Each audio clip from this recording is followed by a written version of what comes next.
pagi sahabat Tribuners yang kami hormati dan kami muliakan. Pagi hari ini Inspirasi Bisnis kita akan membahas tentang prospek industri kelapa sawit 2025. Seperti apa kondisi industri kelapa sawit, perkebunan maupun pabrik kelapa sawit. Tentunya kita akan diskusi banyak bersama pakar dan ahlinya, Bapak Usli Sarsi. Beliau adalah CEO Mahkota Group Tbk dan sekaligus Wakil Ketua Bidang Perkebunan dan Pertanian Asosiasi Pengusaha Indonesia Sumatera Utara. Saya sapa dulu Pak Usli, apa kabarnya Pak Usli? Kabar baik, terima kasih Sindiet sudah diundang ke studio Ya, Tribun.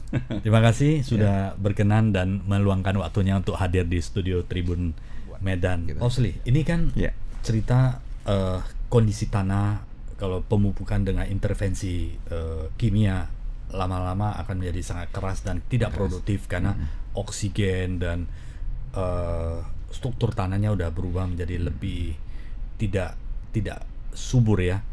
Dan banyak riset yang mengatakan bahwa kompos ya itu akan banyak mengembalikan kesuburan tanah itu karena rongga penyerapan akar itu lebih sehat. Apakah ada seperti edukasi secara komprehensif yang sudah dijalankan atau mungkin disupport oleh Apindo khususnya di bidang perkebunan dan pertanian, karena kedepannya pasti kita akan banyak pengolahan tanah, akan tanah yang bagus akan menghasilkan produktivitas hasil yang bagus di perkebunan maupun pertanian. Bagaimana peran Apindo, Pak Usli? Betul Pak Sindet.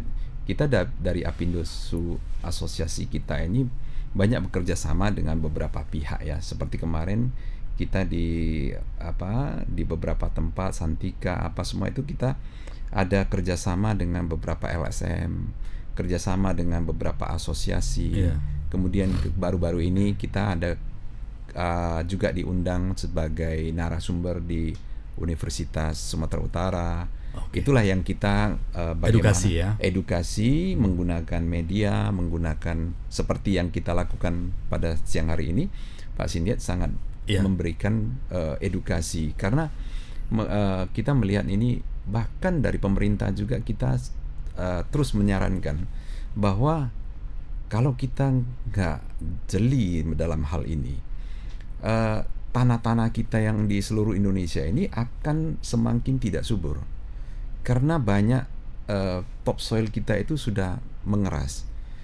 Kalau kita lahan-lahan seperti di Kalimantan, di Sulawesi yang masih ada baru generasi pertama ditanam sawit, itu masih oke. Masih itu, 25 tahun pertama masih oke. Masih oke. Itu masih ada unsur haranya, masih gembur gitu kan. Tapi kalau seperti di Sumatera yang banyak udah perkebunan yang sudah generasi kedua, ketiga, ini tanahnya sudah mulai mengeras. Lalu gak gembur lagi. Akar itu kan perlu ruang gerak sih. Sederhananya begitu. Dia mencari makanan, kita kasih pupuk kimia terus gitu. Bagaimana kita bisa mendapatkan rendemen yang bagus? Bagaimana kita bisa mendapatkan hasil yang bagus, quantity dan quality?